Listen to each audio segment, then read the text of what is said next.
नमस्कार दोस्तों। इस कहानी की सभी पात्र और घटनाएं काल्पनिक है। इसका कोई भी जीवित या मृत व्यक्ति से कोई भी संबंध नहीं है।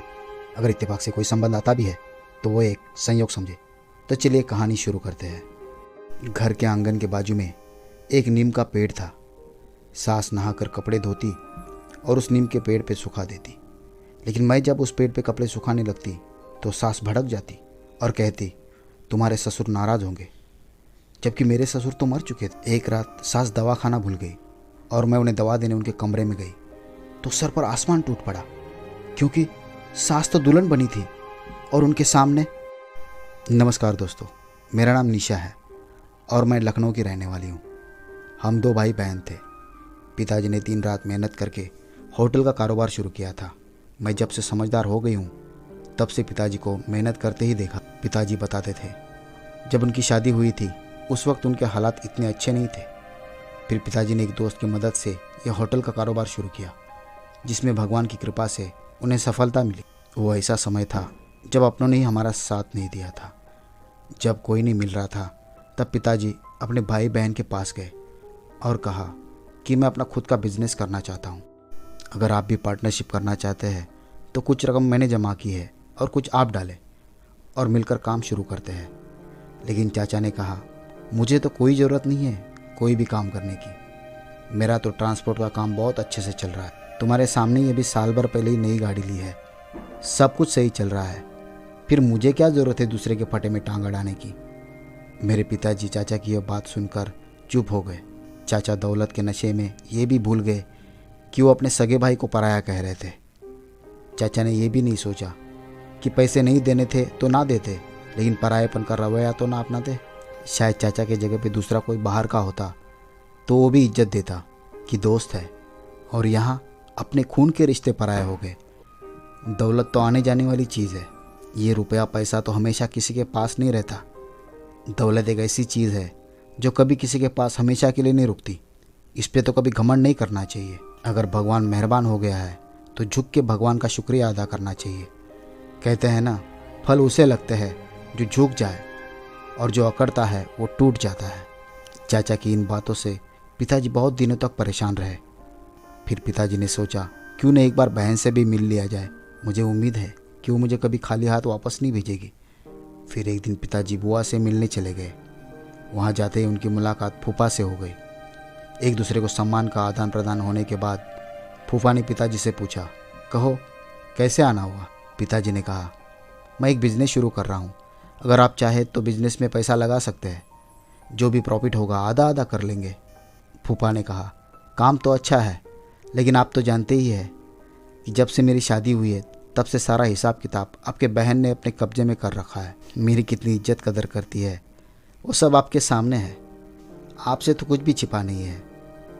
आप अपने बहन से बात करके देख लीजिए, अगर उसके समझ में बात आ जाए तो ठीक है, क्योंकि मैंने उसमें लिहाज नाम की कोई चीज़ नहीं देखी। और तभी बुआ भी आ गई। पिताजी को देखते ही बुआ के चेहरे पे नाखुशी साफ झलक रही थी, लेकिन फिर भी उदार की मुस्कुराहट के साथ पिताजी से मिली और उनका हाल हवाल जान लिया। फिर पिताजी से पूछा, क्या बात है, आज कैसे आना हुआ। तो पिताजी ने कहा, मैं सारी बात भाई साहब को बता चुका हूँ। फूफा ने कहा, तुम्हारा भाई बिजनेस शुरू कर रहा है और इस बार हमें मुनाफा भी अच्छा हुआ है, क्यों ना हम मिलकर इनके साथ काम शुरू कर ले। तब बुआ ने झट से कहा, आपको तो बैठ के सिर्फ बातें बनानी आती है, पता भी है कितनी महंगाई हो गई है, फल और सब्जियों के दाम तो आसमान छू रहे हैं। फूफा ने पिताजी की तरफ देखा और खामोशी से बाहर निकल गए। फिर बुआ ने पिताजी से कहा, इस आदमी की बातों पे ध्यान मत दो, इसको कुछ नहीं पता है किस चीज़ का। वो आपके पति है, कम से कम उनकी इज्जत तो किया करो। आपको देख के बच्चे भी उनके साथ ऐसे पेश आएंगे। पिताजी ने बुआ को समझाते हुए कहा। बुआ ने कहा, हर इंसान अपनी इज्जत और कदर की कीमत खुद ही तय करता है। खैर उसकी छोड़ो, अपना बताओ, किसने सलाह दी है बिजनेस करने की। पिताजी ने कहा, बस सारे काम करके देख लिए, तनख्वाह से कुछ नहीं होता, इसलिए बिजनेस करने का सोचा। मैं आपसे उधार नहीं मांगने आया हूँ, आपके पैसे इन्वेस्ट करेंगे और घर बैठे आपको मुनाफा मिलता रहेगा। बुआ ने कहा, वो सब तो ठीक है, लेकिन तुम तो जानते हो हमारे पास इतने पैसे कहाँ कि हम बिजनेस में इन्वेस्ट कर सके। तुम एक काम करो, कोई छोटा मोटा काम देख लो। और हाँ, लोगों के बातों में नहीं आते, उनका तो काम ही यही है, दूसरों को आसमान में चढ़ाकर नीचे से सीढ़ी खींच लेना। तुम ये सब झमेले में मत पड़ो और कोई अपने हैसियत के हिसाब से काम कर लो। पिताजी ने कहा, आप सही कह रहे हो, मुझे आपसे और बड़े भैया से बात ही नहीं करनी चाहिए थी, बल्कि किसी अजनबी से बात करनी चाहिए थी, क्योंकि गैर अगर पैसे भी नहीं देता तो कम से कम इज्जत ज़रूर करता। पिताजी वहाँ से उठकर सीधा घर आ गए थे। माँ ने देखते ही बोला, मैंने आपको मना किया था ना, लेकिन आपने कहा नहीं मेरी बहन है, मुझे नाराज़ नहीं करेगी। अब बताओ क्या हुआ, दे दिए पैसे? पिताजी खामोशी से अपने कमरे में चले गए। माँ ने पिताजी से कहा कि आप दिल छोटा ना कीजिए, भगवान सब अच्छा ही करेगा। अगर लेने वाला वो है तो देने वाला भी वही है। भगवान ऐसी जगह और समय पे मदद करते हैं कि हम सोच भी नहीं सकते। पिताजी ने कहा, बेशक वही मददगार है, लेकिन मुझे दुख तो अपनों ने दिया है। मुझे पैसे ना देते, मेरी मदद ना करते, लेकिन इस तरह मायूस कर देने वाली बातें तो ना सुनाते। तलवार का जख्म तो फिर भी भर जाता है, लेकिन जबान से किए गए वार दिल को छलनी कर देते हैं। पहले ये कहा जाता था कि अपना मारेगा तो छाँव में फेंकेगा, लेकिन मैं कहती हूँ पराये को थोड़ा बहुत तो दर्द का एहसास होगा, लेकिन अपना हर बार डसेगा और तब तक नहीं रुकेगा जब तक कि उसके अंदर का जहर खत्म नहीं हो जाता। न जाने क्यों ये रिश्ते हमें इतने तकलीफ़ देते हैं। ये क्यों नहीं सोचते कि जो आज हम दूसरों के साथ कर रहे हैं, कल को वो भी हमारी तरफ वापस भी तो आ सकता है। और इंसान के हौसले को कमज़ोर करने को कितना बड़ा गुनाह कहा है। जो तकलीफ़ उनसे हमें मिलती है वो भूलने से भी नहीं भूलती, और कभी हम ज़बान से उन्हें माफ़ भी कर दे तब भी हमारा दिल इस बात की गवाही नहीं देता कि हाँ हमने उन्हें माफ़ किया। तकलीफ़ का एहसास सिर्फ उसे होता है जो तकलीफ़ से गुजर रहा होता है। हम इंसानों में एक बुरा वाक़या है कि हम दुनिया में तो आ गए हैं, ये याद है, लेकिन याद नहीं कि इस दुनिया से जाना भी है।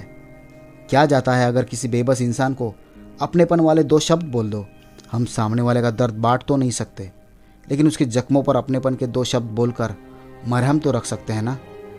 पिताजी बहुत परेशान थे और मुझे उनकी तकलीफ़ देखी नहीं जा रही थी। मेरा बस चलता तो उनके नाम के अपनों को जान से मार देती, जिनकी वजह से मेरे पिताजी परेशान थे। मैं पिताजी के लिए कुछ करना चाहती थी, लेकिन कर नहीं पा रही थी। भाई ने पिताजी से कहा, पापा हम सब आपके साथ हैं, हम मिलके वो सब कुछ हासिल करेंगे जो हम चाहते हैं। और हाँ, हम ये साबित करेंगे कि इसके लिए हमें अपनों के सहारे की ज़रूरत नहीं, मदद और सहारा सिर्फ भगवान का है। भैया ने कहा, मैं अपने दोस्तों से बात करता हूँ, जो कोई काम करना चाहेगा उसे हम साथ रख लेंगे। फिर पिताजी और भैया ने कई लोगों से बात की। उनमें से कुछ लोगों ने कहा कि हम काम करेंगे, लेकिन कुछ दिन बाद वो भी जवाब दे जाते और पता चलता कि चाचा और उनके लड़कों का इसमें हाथ था। एक बार भैया ने कहा, मैं उनसे जाकर पूछता हूँ, उनको हमसे जो भी तकलीफ़ है एक ही बार में निकल दे, लेकिन हमारी जान छुड़ा दे।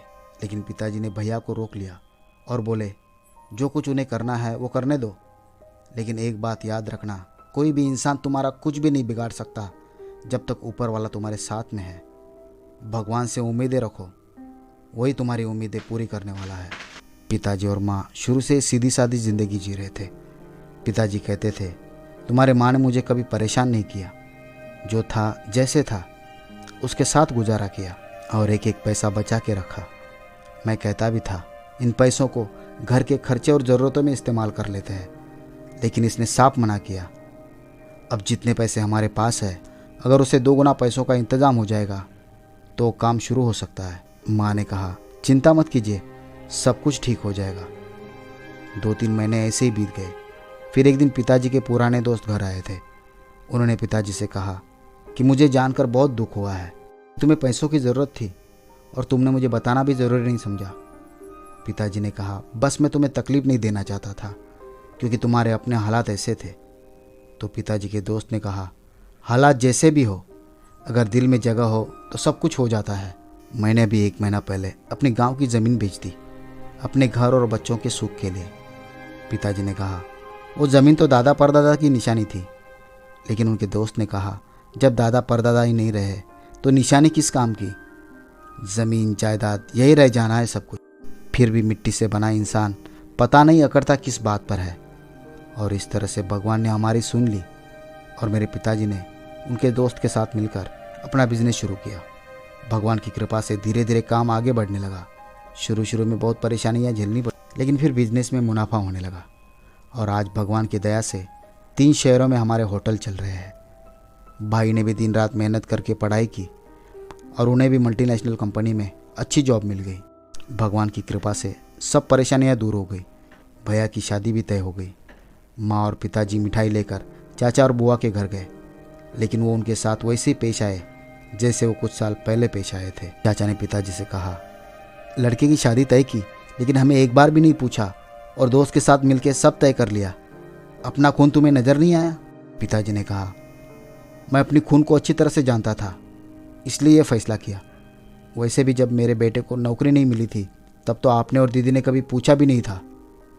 अब सब कुछ देखकर खून के रिश्ते याद दिला रहे हैं। चाचा ने कहा, आज के बाद समझ लो तुम्हारा भाई तुम्हारे लिए मर गया।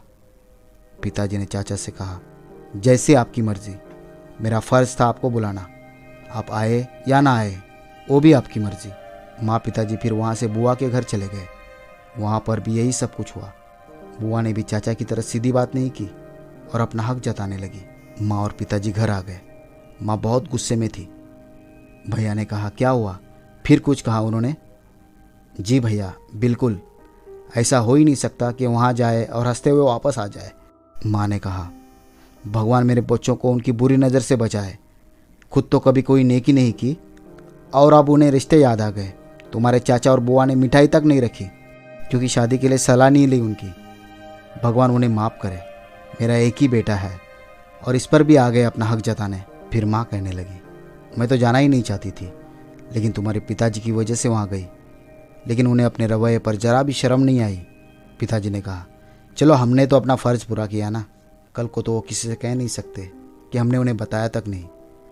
दरअसल भैया का रिश्ता हमने बहुत खामोशी से किया था क्योंकि चाचा और बुआ हर जगह टांग अड़ा रहे थे और मैं भगवान से यही प्रार्थना करती थी कि मेरा एक ही भाई है, भगवान उसे हमेशा खुश रखे और ऐसे रिश्तेदारों की बुरी नज़र से बचाए। फिर भाई की शादी का दिन भी आ गया। हम सब बहुत खुश थे। चाचा और बुआ दोनों शादी में आए, लेकिन दोनों ने आगे बढ़कर भैया और भाभी के सिर पर हाथ रख के आशीर्वाद तक नहीं दिया। चाचा ने कहा, हम तो शादी में बस इसलिए आए कि लोग ये बातें ना करें कि भाई के इकलौते बेटे की शादी में क्यों नहीं शामिल हुए। पिताजी ने कहा, मुझे अब लोगों की और उनकी बातों की कोई परवाह नहीं, परवाह है तो उनकी जिन्होंने हर कदम मेरा साथ दिया है। खैर, भैया की शादी तो बड़ी धूमधाम से हुई। भाभी बहुत अच्छी थी। माँ तो हरदम अपनी बहू के गुणगान गाती। भाभी के आ जाने से घर में रौनक आ गई थी। अब आए दिन घर में मेरे शादी की भी बातें होने लगी। माँ ने भाभी से कहा, तुम्हारे जान पहचान में कोई रिश्ता है तो बात करके देख लो, और भाभी ने फ़ौरन हाँ भी कर दी। मैं उन सब की बातें सुन रही थी। मैंने कहा, बहुत खूब, सास बहू मिलके मुझे इस घर से भगाने का प्लान बना रही है। भाभी मेरी ये बात सुनकर हंसने लगी। माँ ने कहा, जो भी समझ लो, शादी तो एक ना दिन करनी ही पड़ेगी। मैंने कहा, क्यों करनी पड़ेगी? मैं आप सबको छोड़कर कहीं नहीं जाऊंगी। बातें चली रही थी कि पिताजी और भैया भी वहाँ आ गए। भैया ने कहा, कहाँ जाने की बात हो रही है? मैंने कहा, आप सब कुछ जानते हैं और अब जानबूझकर अनजान बन रहे हैं। भैया ने कहा, कौन सी बात है जो मैं जानता भी हूँ और नहीं भी? ऐसा कहकर भैया मुस्कुराने लगे। मैंने कहा, देखा, मैंने कहा था ना, सब मिले हुए हैं। पिताजी ने कहा, अरे भाई, क्यों मेरी बच्ची को तंग कर रहे हो? मैं पिताजी के पास बैठ गई। खाना खाने का समय हो गया था। भाभी ने खाना लगाया और हम सब खाना खाने बैठ गए। कुछ दिनों बाद पिताजी के दोस्त, जिनके साथ पिताजी का बिजनेस शुरू था, वो अपने दोस्त के लड़के का रिश्ता मेरे लिए लेकर हमारे घर आ गए। पिताजी ने उसी वक्त उन्हें हाँ भी कर दी थी। मैं सबसे नाराज़ थी और दरवाज़ा बंद करके बैठ गई थी। माँ, भैया, भाभी सब मुझको मनाने लग गए थे। माँ ने कहा, अभी तो बात पक्की हुई है, शादी की तारीख तो पक्की नहीं हुई है। मैंने कहा, वो भी कर देनी चाहिए थी, अब और बचा ही क्या था। इतने में पिताजी वहाँ आ गए और बोले, मेरी गुड़िया बेटी बाहर आओ। मैंने उसी वक्त दरवाज़ा खोल दिया क्योंकि मैं पिताजी की कोई बात को टालती नहीं थी।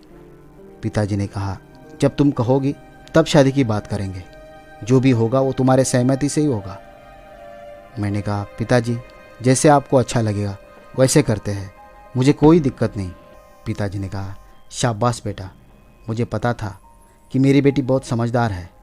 और फिर शादी की तारीख भी तय हो गई। मैं शादी से पहले एक बार अपने होने वाले पति से मिलना चाहती थी, क्योंकि मेरे मन में कुछ सवाल थे और माँ ने एक दिन मेरे होने वाले पति को दोपहर के खाने पे बुला लिया था। मेरे पति का नाम आकाश था। जहाँ मुझे उसके पर्सनालिटी ने आकर्षित किया था, वही उसके बात करने के अंदाज ने तो मेरे दिल को घायल ही किया था। आकाश से मैंने पूछा, आप किसी के दबाव में आके तो ये शादी नहीं कर रहे हैं ना? उन्होंने कहा, नहीं, मैं अपनी खुशी और रजामंदी से कर रहा हूँ। मैंने पूछा, मुझ में आपको क्या अच्छा लगा जो शादी के लिए तुरंत हाँ कर दी? आकाश ने कहा, सबसे बड़ी और ज़रूरी बात यह है कि मैं आपको पसंद करता हूँ, इसलिए आपको शादी का प्रस्ताव भेजा। मैं उसकी बातें सुनकर बहुत खुश थी और ख़ुद को बहुत खुश नसीब समझने लगी। मैं खुद को हवा में उड़ती हुई महसूस कर रही थी। ये फीलिंग्स ऐसी है कि इसको बताना इतना आसान नहीं। ये बात कितनी खुशी देती है जब आपको मालूम पड़ता है कोई तुम्हें कितनी दिलो जान से चाहता है। फिर तो खुशी अब बयां से बाहर होती है। फिर मेरी शादी का दिन भी आ गया और मैं दुल्हन बनकर ससुराल आ गई। आंगन के बाजू में एक नीम का पेड़ था। मेरी सास नहाकर अपने कपड़े धोती और उस नीम के पेड़ पर सुखा देती, लेकिन मैं जब उस पेड़ पे कपड़े सुखाने लगती तो सास भड़क जाती और कहती, तुम्हारे ससुर नाराज़ होंगे, जबकि मेरे ससुर तो मर चुके थे। एक रात सास दवा खाना भूल गई। मैं उनकी दवा देने उनके कमरे में गई तो सर पर आसमान टूट पड़ा, क्योंकि सास तो दुल्हन बनी बैठी थी और सामने पड़ी तस्वीर से बातें कर रही थी। कह रही थी, आज हमारी शादी की सालगिरह है, तुम खुश हो ना? वो तस्वीर से बात कर रही थी। जैसे ही मेरी तरफ उसकी नज़र घूमी, वो मुझे देखकर डांटने लगी, तुम्हारे पास तमीज़ नाम की कोई चीज़ है कि नहीं? किसके कमरे में ऐसे बिना नॉक किए नहीं आते, इतना भी मालूम नहीं? मैंने कहा, माँ जी, मैं माफ़ी चाहती हूँ, मैं तो आपकी दवा देने को आई थी। मैंने वो टेबल पर रख दी और अपने कमरे में आ गई। मैंने अपने पति आकाश को कॉल किया और माँ जी के बारे में बताया। उन्होंने कहा, मैं घर आ रहा हूँ, तुम टेंशन मत लो और माँ जी के कमरे में बिल्कुल मत जाना। फिर आकाश घर आ गए। मैंने उनसे पूछा, माँ जी ऐसी हरकतें क्यों कर रही है? मेरे पति आकाश ने बताया कि पापा ने अपनी मर्जी से शादी की थी और पापा के घर वाले सब इसके खिलाफ थे, क्योंकि पापा की शादी दादाजी के दोस्त के लड़की के साथ तय हुई थी। लेकिन पापा ने उनको इनकार कर दिया और माँ जी से शादी करके उन्हें घर ले आए तो घर में तूफान खड़ा हो गया और दादाजी ने पापा से कहा, मेरे दोस्तों में तुमने तो मेरी इज्जत खाक में मिला दी और इस औरत के खातिर तुमने अपने घर वालों को भी पीछे छोड़ दिया और अपनी मनमानी कर ली। इसे यहाँ से ले जाओ और दोबारा इस घर में पाँव मत रखना। आज के बाद तुम्हारा और हमारा कोई रिश्ता नहीं रहा। पापा ने कहा, मैं यहाँ से कहीं भी नहीं जाऊँगा। जितना इस घर पे तुम्हारा हक है उतना मेरा भी इस घर पे हक है और आज से मेरी बीवी भी इस घर का हिस्सा है। फिर दादी जी ने दादाजी से धीरे से कान में कुछ कहा तो दादाजी ने पापा से कहा, ठीक है, अभी तुमने अपनी मर्जी से शादी कर ही ली है तो अब बहू को घर के तौर तरीके भी सिखा देना। पापा दादाजी के चाल को समझ ही नहीं पाए थे और माँ जी को लेके उसी घर में रहने लगे थे। कुछ दिन बीतने के बाद दादी ने किचन माँ जी के हवाले कर दिया। मेरी माँ बहुत सीधी सादी थी, वो जो कहते माँ वो सब करती थी। किचन में खाना मेरी माँ बनाती और दादी उसका श्रेय खुद ले लेती थी। एक दिन पापा ने माँ को कपड़े इस्त्री करने को कहा। वो इस्त्री कर ही रही थी, तभी दादी ने उन्हें किचन में भेज दिया और खुद इस्त्री करने लग गई। पापा ने देखा तो दादी से कहा, आप क्यों इस्त्री कर रहे हो? तो दादी ने कहा, तुम्हारी बीवी बहुत कामचोर है, मुझे काम थमा कर ना जाने कहाँ चली गई है। ये बात सुनकर पापा को गुस्सा आया। उन्होंने माँ को बुलाया और बोले, ये कौन सा तरीका है काम करने का? माँ ने कहा, आपके माँ ने ही कहा, तुम किचन में देख लो, मैं इस्त्री कर देती हूँ। माँ की ये बात सुनकर दादी ने नाटक शुरू कर दिया और हाथ जलने की एक्टिंग करने लगी। वो बात तो वहीं पर ख़त्म हो गई। एक दिन दादाजी ने दोस्तों को खाने पे बुलाया और माँ से 7 से 8 लोगों का खाना बनवाया। जब खाना लग गया और सब लोग खाना खाने को शुरुआत कर दिए तो बातें करने लगे कि खाने में नमक और मसाला इतना तेज है कि खाना गले से नीचे उतर ही नहीं रहा है। दादाजी ने पापा से कहा कि आज तुम्हारे बीवी की वजह से मुझे अपने दोस्तों के सामने शर्मिंदा होना पड़ रहा है। माँ ने कहा, जब मैंने बना के देखा था तभी तो सब कुछ ठीक था, फिर अचानक से सब तेज कैसे हो गया? पापा को इस बात का गुस्सा आया तो माँ को बोले, कितने नकारों के बाद भी मैंने तुमसे शादी की थी, घर वालों ने फिर भी तुम्हें कबूल कर लिया, लेकिन तुमने उनको दिल से नहीं अपनाया। तभी माँ ने कहा, आप मुझ पे गुस्सा करने के लिए ये सब किया जा रहा है। लेकिन पापा ने माँ की कोई बात नहीं सुनी। फिर दादी ने माँ का हाथ जला दिया और कहा कि ये मुझे मारने की कोशिश कर रही थी। दादी ने माँ पे बहुत जुल्म किए थे, जिनको मैं याद भी नहीं करना चाहता। पापा ने माँ को घर से निकाल दिया था। एक दिन पापा ने घर में दादी की सारी बातें सुन ली और पापा खुद को कोसने लगे। फिर पापा ने माँ को ढूंढ के निकाला और उन्हें अलग घर लेकर रहने लगे। लेकिन घर वालों को ये बात भी बिल्कुल पसंद नहीं आई। एक दिन सोलर सफाई के बहाने पापा और माँ को घर पर बुला लिया और रास्ते में उनका एक्सीडेंट करवा दिया। वो लोग मारना मेरी माँ को चाहते थे, लेकिन अपना बेटा गंवा बैठे। दादी ये सदमा सहन न कर सकी। उन्हें पैरालाइज का अटैक हुआ। अब वो बोल नहीं सकती। माँ ने मुझे साथ में लिया और वो शहर छोड़ दिया। मैं बड़ा हो गया था, लेकिन माँ को हर वक्त पापा के याद में तड़पते देखा था। एक दिन माँ की तबीयत बिगड़ गई। डॉक्टर ने कहा कि इनकी याददाश्त दिन ब दिन बिगड़ती जा रही है। लगता है किसी सदमे का इनके ऊपर बहुत गहरा असर हुआ है और तब से मेरी माँ की ये हालत हुई है। मैंने तुम्हें ये सब इसलिए नहीं बताया कि इस वजह से कहीं तुम शादी के लिए इनकार न कर दो। मुझ में किसी को भी खोने की हिम्मत नहीं है। मेरे पति सब कुछ मुझे बताकर सिर झुकाकर बैठे थे। मैंने कहा, इतना दुख अकेले ही उठाते रहे हैं। मैं तो आपके हर सुख दुख की साथी हूँ। आप परेशान मत होना, वो भी मेरी माँ है। मुझे माँ जी के ऊपर बहुत तरस आता कि क्या कसूर था इनका, लेकिन सगे रिश्तों को इनकी खुशियाँ देखी नहीं जा रही थी और उनकी बुरी नज़र और बुरे ख्याल कितने जनों की जान को दांव पे लगा देती है। तो दोस्तों, कहानी अच्छी लगी होगी तो वीडियो को लाइक कीजिए और चैनल को ज़रूर सब्सक्राइब कीजिए। तो मिलते हैं अगले वीडियो में ऐसे एक नई कहानी के साथ। तब तक के लिए नमस्कार।